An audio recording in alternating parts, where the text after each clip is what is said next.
Segunda parte del programa, nos habíamos quedado en aquella famosa caricatura de Alejandro Salazar sobre el carnaval de Oruro, cuando cayó aquella pasarela y tenía yo una serie de cartas que expresaban la indignación del comité cívico, la gobernación, ciudadanos, diciendo que habíamos faltado el respeto a Oruro, me exigían una disculpa, habían cercado las oficinas de La Razón, querían secuestrar los periódicos y bueno, lo que hice fue llamar a Alejandro,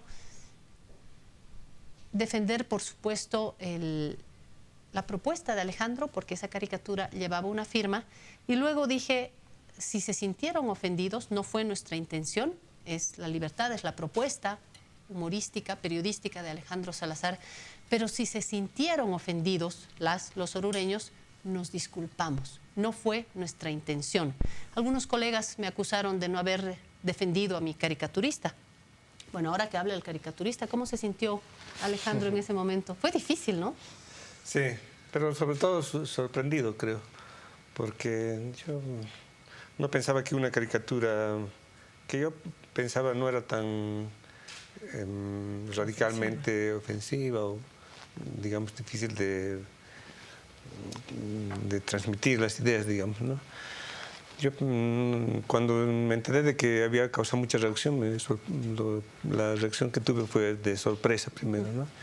Claro, y después pues, empezaron a llegar las reacciones de la gente. Y las adhesiones también, los claro, apoyos, sí, sí, Alejandro. Entonces, en ese instante pensé que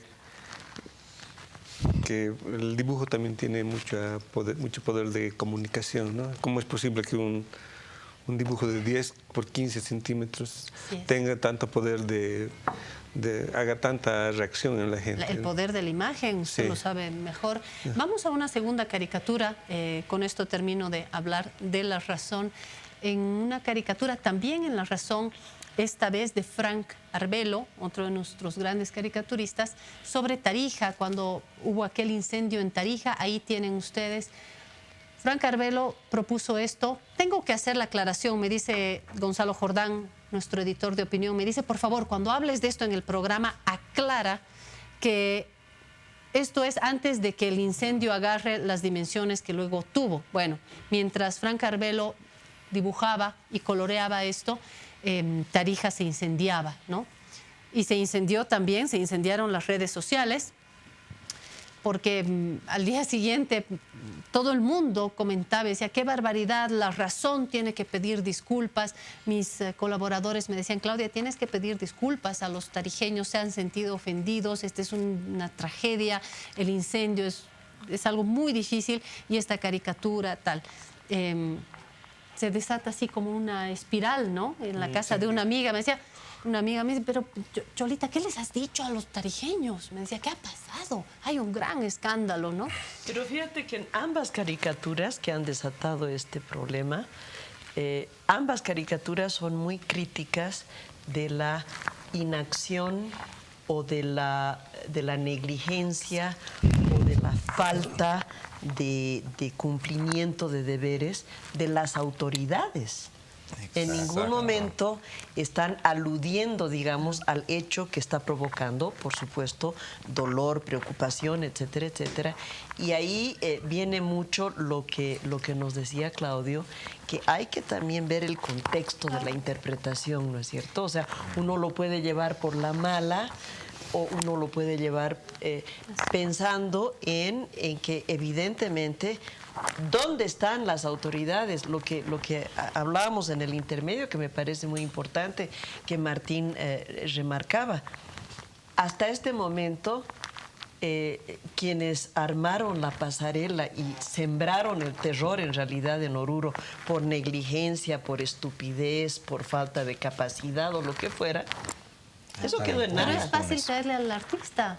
Recuerden que cuando las fuerzas militares encierran al artista, al autor del Guernica, le dicen, ¿quién ha hecho esto? Y él les dice, ustedes. Es fantástico esa anécdota. Y es verdad, mira, de verdad que lo que yo recuerdo de ese carnaval es el escándalo que se armó por la caricatura. Pero, ¿y qué onda con la pasarela? no se ha investigado, no se ha llegado a ninguna conclusión y se han perdido vidas. Es decir, la caricatura estaba ahí, libre de interpretación, pero quien quiera que haya mandado a hacer esa pasarela o que no ha controlado, porque finalmente uno entiende la pasarela como un punto de paso, pero quienes hayan sido responsables, o sea, se han perdido vidas ahí. Y de eso no se arma ningún escándalo, ¿no? Entonces, y nadie se rasga las vestiduras. Y nadie se rasga ¿no? las vestiduras. Eso también es para pensarlo. Yo creo que el humor en periodismo, y en este caso la caricatura, justamente tiene esa función, ¿no? O sea, marcar la inacción, por ejemplo, tal vez a través de recursos que, insisto, consisten en deformar un poco la realidad, los pañuelos quemados de la cueca o la muerte bailando, digamos. Pero justamente es una forma de indicar, de denuncia, exacto. De decir, oigan, hay que tomar acción aquí y no te quedes viendo la caricatura, ¿no? Es un reclamo que se está haciendo. Es una denuncia con absoluta genialidad. Exacto, ¿no? Es el tema de la sátira. La sátira desde siempre ha cumplido esa función, subrayar los defectos morales de una sociedad o de un grupo de personas. Y claro, es eso lo que tanto ha irritado, ¿no ve? Claro. Nos han hecho notar que estábamos de fiesta mientras está pasando esto y eso les ha parecido inaceptable, en un caso a los orureños, en el otro caso a los tarijeños. Y entonces es más fácil disparar al mensajero que reflexionar. Claro. Es decir, es cierto, aquí ha habido un exceso, aquí ha habido un defecto, qué sé yo. Retomando los límites que han ido saliendo de esta mesa, los derechos constitucionales, tener buen gusto, respeto hacia el otro, no lastimar, no afectar a la dignidad, no discriminar, diría también. Y eso no está, pues, no hay manual, no hay lista de principios. Es una cuestión de sentido, pero de sentido común y de sentimiento también, de no herir, de reír, de criticar, no lastimar, me parece fundamental. Ahora, ahorita acabas de mencionar esto de la sátira, por ejemplo. Justo por la época en la que... Yo recuerdo tres eventos de ese año. Creo que el primero fue la caricatura de Al-Azhar. Al poco tiempo, el caricaturista ecuatoriano Bonil, ¿no? Se metió en una polémica con el entonces presidente de Ecuador, Correa, pero ya fue como que Correa le dio demasiada bola a Bonil, a tal grado que la gente, o sea, esto trascendió, o sea, como que un presidente puede estar tanto tiempo con esto. Y a final de ese año salió una película, La Entrevista, ¿no? Que se trataba de una entrevista a Kim Jong-un, ¿no? Al poco tiempo, esto ocurrió a finales de 2014, creo, y a principios de 2015 ocurre esta masacre, y esa sí fue una masacre, de los terroristas que entran a matar a los redactores de la revista Charlie Hebdo, ¿no?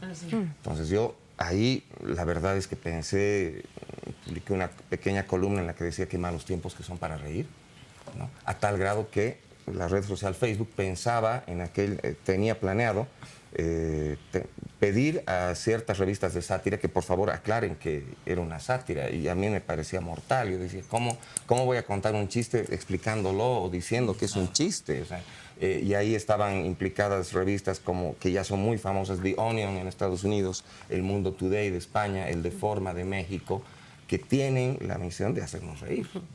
Pero está hablando, Martín, de últimos casos. Retrocedamos no al siglo XX, no al XIX, no al XVIII. Vámonos al siglo XVII con Molière, cuando en sus distintas obras de teatro, Molière critica a la burguesía, critica a los tartufos, a los falsos religiosos, al rey, hace una crítica de sectores de la sociedad y hoy lo recordamos como un genio, como un observador de la sociedad, no como un odiador. Y vuelvo al límite que ponía Sandra, el límite es no pasar al odio. Y acompañado además del arte, porque hay que ser, para ser un teatrista como fue y autor como fue Molière, hay que tener arte, hay que tener habilidad, sea para dibujar, para escribir, para representar, y yo diría mucha inteligencia. Para hacer humor. De la literata. Para hacer humor hay que tener inteligencia también, habilidad, y hay que ser bien bandido también. Por supuesto que hay y bueno, hemos hablado, el humor está en todo. O sea, está en absolutamente todas las dimensiones y manifestaciones de la vida y de la expresión. Hemos mencionado varias expresiones, pero está en la radio con programas como Confidencias. Y bueno, el Coco Manto también tenía su programa de radio en su momento. Las mentes ociosas actualmente. Las mentes ociosas. Está en los diferentes escenarios con los stand-ups, pero también Tralala en su larga historia, Champán, el Chaplin Show, en todos. Y está en la vida cotidiana. O sea, por lo menos en mi familia nos vivimos tomando el pelo. Por eso me hacía recuerdo, Claudia, cuando hablaba de que es muy importante saber reírse de una misma. Y esa ha sido una de las primeras lecciones, además de vida y fundamentales, que me dio mi padre, que nos dio mi padre, ¿no es cierto? Porque vivimos tomándonos el pelo. Y el humor salta. Otro de los límites, hablábamos del odio, pero otro de los límites está también en que hay una frontera que no sé dónde está el límite, pero de verdaderamente hacer la crítica o hacer la denuncia, pero no banalizar un tema serio, ¿no?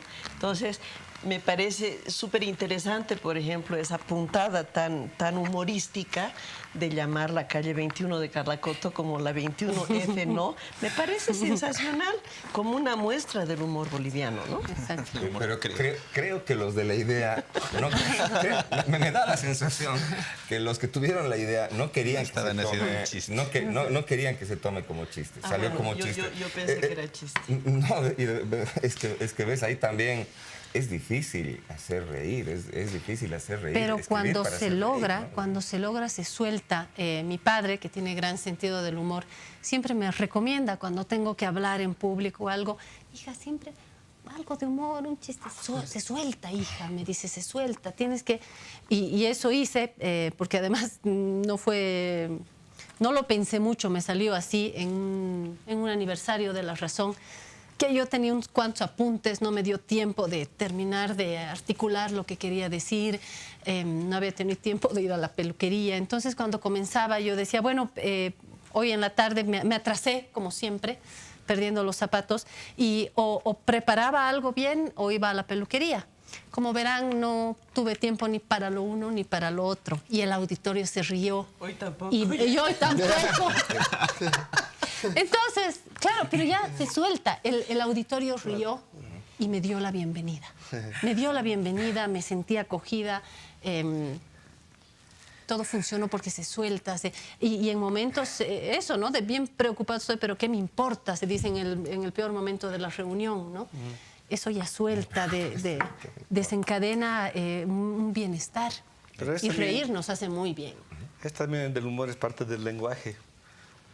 Porque tengo una historia interesante sobre el lenguaje, el humor en el lenguaje gráfico, que es una historia que yo trabajaba en los años 90 en un periódico grande y éramos varios dibujantes en el ¿no?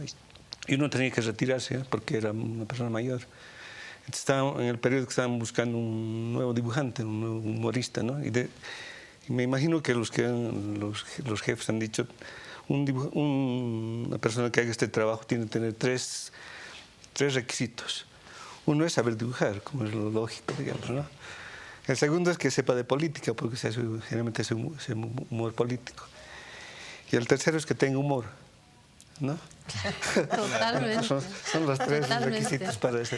Entonces, alguien dijo seguramente, yo no escuché porque se hicieron en la cúpula, digamos, del periódico. Y alguien seguramente dijo, yo conozco a alguien que tiene esas características. Y es una persona que yo también conozco, no voy a decir su nombre, ¿no? Entonces, él sabe dibujar, porque era un pintor reconocido, ¿no? Luego,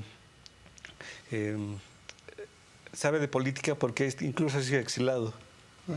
Es gente de los años 70 que todos estaban metidos en política. Y por último, tiene humor, decían, porque cuando uno charla con él, como estamos charlando ahora, tú te ríes, fija que te ríes. Es así chistoso, ¿no? Entonces empezó a trabajar, lo contrataron efectivamente. Y empezó a trabajar pero sus trabajos no eran tan buenos, ¿no? Poco a poco sí, yo me fijaba. Y al final no duró ni un mes, ¿no? Y yo decía, ¿por qué? ¿Por qué no ha funcionado si se cumplían los requisitos? Y ahora que lo pienso después de tanto tiempo, es porque él cumplía esos requisitos, pero en el lenguaje oral. Claro. ¿Entiendes? Claro. Buen punto. El otro punto que me hace pensar a los requisitos que dice Alejandro es también saber reírse de su trabajo. Yo cada vez que me encuentro con Alejandro le digo, ¿y esa tu caricatura donde has puesto al y yo misma le cuento porque soy más oral, obviamente. Entonces, ¿y qué has puesto? Y él se mata de risa. Claro. Se mata de risa de sus caricaturas. Cuando le recuerdo y le describo, se mata de la risa. Y ese es su clave, ¿no? Yo me estoy acordando de un concurso de periodistas, alguien que tenía que contratar a periodistas que dice, bueno, aquí de todo este salón van a hacer un gran reportaje y se va a hacer una evaluación, tenemos un grupo para incorporar a un periodista a nuestra redacción, entonces a quien demuestre habilidades en la escritura, respeto a los principios periodísticos, capacidad de manejo del género y tal, les vamos a dar un mes. Si tienen alguna consulta, dice, y uno atrás, sí, disculpe, dice, el reportaje tiene que ser a favor o en contra, contratado. Para los periodistas. Pero es también grave, ¿no es cierto?, el hecho de que cuando la gente no entiende el humor, ¿no? Porque evidentemente somos medio solemnes en el día a día, en las instancias oficiales, institucionales, etc. Yo recuerdo con mucho pesar, en realidad, fui altamente criticada en la carrera de Comunicación Social de la Universidad Mayor de San Andrés cuando di un examen parcial y les puse una tira de Quino, que es uno de mis ídolos, en todo caso, del humor latinoamericano. O sea, yo, ¿no?, a este compañero. Y puse la tira y dije, interpreten, hagan un ensayo. Y la tira era, obviamente, los que han leído Aquino, es muy posible que se acuerden, cuando el papá de Mafalda está regando sus plantas, todo purpu, porque las plantas estaban así desguañangadas, ¿no es cierto? En el segundo cuadro, en el tercer cuadro, está mirando porque no entiende lo que pasó, y de repente Mafalda irrumpe en el escenario y dice, ¡llegó la primavera! Todas las flores, ¿no es cierto?, florecen. Y a mí me parecía sensacional como un ensayo de interpretación, ¿no? Pues me denunciaron prácticamente en el consejo de carrera la falta de seriedad de la licenciada Aliaga, ¿no es cierto?, de presentarnos un chiste en un examen parcial. O sea, ¿qué le pasa? Exacto. Es que tiene que ver, ¿no?, con que, como en prácticamente todos los géneros, hay un contrato, pues, entre el que hace la caricatura o hace el texto humorístico y el que lo lee, ¿no ve? Yo estoy aceptando que me cuentes un chiste y lo voy a entender como un chiste. Y hay momentos en la sociedad en que, como dice la Sandra, o sea, o son opas solemnes o hay una intolerancia generalizada, que sabes que es un chiste, sabes que es humor, pero no te lo vas a tragar, no vas a firmar el contrato. O hay un desfase cultural, por eso pues el humor británico, el humor de los gringos, el humor, son distintos tipos de humor, ¿no? Y justamente de ese contrato que habla Claudia, es bien importante entenderlo, porque también el humor se modifica de acuerdo a las sociedades, ¿no? Por ejemplo, cuando ocurrió todo esto de Charlie Hebdo, surgió la polémica. Y también había muchos caricaturistas norteamericanos que decían, claro, lo que pasa es que, y de hecho, ¿no?, sigue en entredicho el tema de la corrección política en el humor, ¿no? Pasa que sociedades como la europea, la francesa, ¿no?, tienen mucha libertad. Yo soy un gran fan de la revista El Jueves de España, ¿no?, que publica unas caricaturas que a mí me encantan, pero yo digo, una de estas caricaturas, la veo, o sea, le hace alusión a un político boliviano y se acaba todo, ¿no? O sea, son fortísimas, ¿no? En cambio, la sociedad, es decir, yo haciendo el parangón con nuestra sociedad, ¿no?, veo, por ejemplo, las caricaturas norteamericanas que tienen otro aire. ¿Por qué? Porque se desarrollan en una sociedad donde la norma es la corrección política. Es decir, se han criado a la luz de la corrección política. Y de verdad que... ¿Corrección política? Corrección política en términos de, por ejemplo, aceptar que son una sociedad plural, ¿no? Entonces, por ejemplo, el francés tiene mucha más libertad, bueno, ahora ya no tanto, ¿no? El francés tiene mucha más libertad para hacer un chiste sobre el negro, sobre el musulmán o sobre el latino. El norteamericano no tanto, ¿no? Justamente esa libertad ha sido una de las afectadas por el tema Charlie Hebdo, ¿no? Y dentro de ese contrato también, por ejemplo, hay grandes ejemplos en publicidad, te digo, y en esta época se ha hecho muy famoso el community manager de la pizzería Huggies en Buenos Aires, ¿no? Que tiene cero corrección política. Cuando alguien reclama algo en la red de la pizzería, recuerdo uno que me hizo reír mucho, que decía, su pizzería estaba sucia, fui con mi enamorada en San Valentín. La respuesta del community manager, ¿y cómo se te ocurre traerla aquí el Día de los Enamorados? Esto es una pizzería barata, para trabajar, ¿no?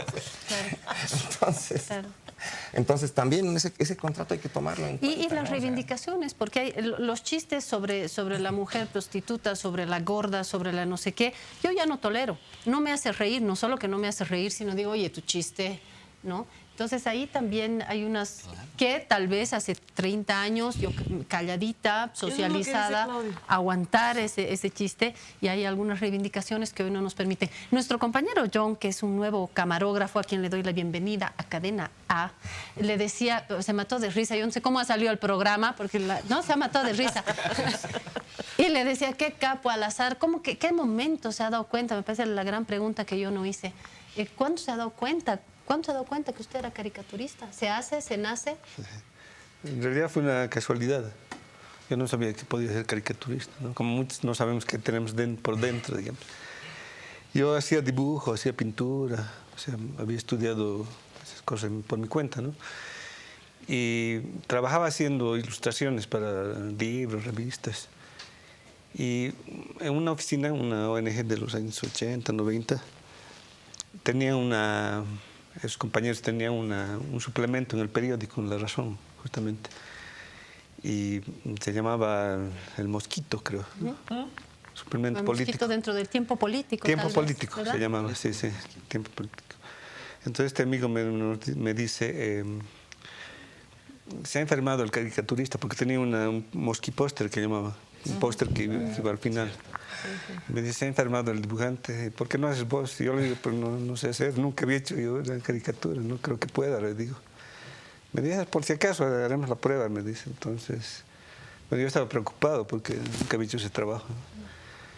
Y me pasé todo el fin de semana haciendo así dibujos, ¿no? Y bueno, le entregué, y desde esa vez fui caricaturista, o sea, fue una cuestión así de... una casualidad, sí. Así en muchos casos de artistas, ¿no? Nos quedan unos minutos. Quisiera hablar de los periódicos, también de A las Citas, hablar de, bueno, cómo andamos por casa. Yo siempre pregunto por mí, por el periódico En La Razón. He tenido gran éxito de ventas, en parte porque tenemos las metafísicas del Papirri, donde ahí, fíjense cómo, bueno, nosotros como todos los años hemos intentado eso, recuperar historias, hacer sátira, ponerlas en situación, ¿no es cierto? Manteniendo ese límite de no pasar al odio, de mantener los derechos constitucionales, de que guste, de que no dañe, ¿no? Y no es fácil porque además los periodistas tienen que sacar ese tiempo, ¿no? Sin embargo, me gustaría hablar de las metafísicas populares porque ha sido como un plus que hemos dado, donde un artista como el Papirri logra integrar, y miren qué bien que ha pegado con el periódico de A las Citas, ha logrado integrar eso que es parte de nosotros, esa forma de expresarnos con el humor. Pero es un retrato en el que no nos sentimos, ¿no?, tan grande tu agua, qué frío tu helado casera, ¿no? Exacto. Ahí también, ¿no?, hay otro tipo de... Pero además... No es humor por humor, es metafísica popular. Lo lindo de las metafísicas, y el Papirri le ha puesto un nombre propio a algo que tiene un nombre aburrido en el lenguaje, ¿no? Oxímoron. ¿Oxímoron? Oxímoron, ¿no? El oxímoron. Pero el Papirri lo que ha hecho es ponerle un nombre propio, no digo propio de la región, propio nuestro, a algo que siempre hacemos. Un día me he farreado 3 días, ¿no? O en el estadio que me ha pasado hace un par de años. Subí, estamos en la bandeja baja, ¿no? Entonces, y además que hay una página donde la gente puede ir dejando las metafísicas que se le vayan ocurriendo, ¿no? Y eso creo que ya también forma parte de la identidad, ¿no? De cada pueblo, y en este caso la metafísica popular creo que ya está pasando a formar parte de la identidad del paceño, ¿no? Porque Por lo menos la estamos reconociendo como tal, ¿no? o le estamos reconociendo, ¿no? Porque porque uno se ve reflejado en estos dichos, ¿no? Y tú lo decías hace un rato, ¿no? Preocupado estoy, ¿qué me importa, ¿no? Claro. Ahora, hay algo que yo no quisiera dejar pasar de lo que dice Claudia en estos límites, y tiene mucho que ver con los contextos que estábamos hablando, ¿no es cierto?, de interpretación. Sin duda alguna, hace 30 años yo contaba unos chistes que hoy me parecen hasta groseros en relación a mujeres. Yo, o sea, no me acuerdo de alguien, yo personalmente, porque toda la vida me encantó contar chistes y además la ironía, reír y hacerse la burla de todo, ¿no? Pero yo insisto en que la intolerancia no puede ser fundamentalista. Exacto. ¿No es cierto?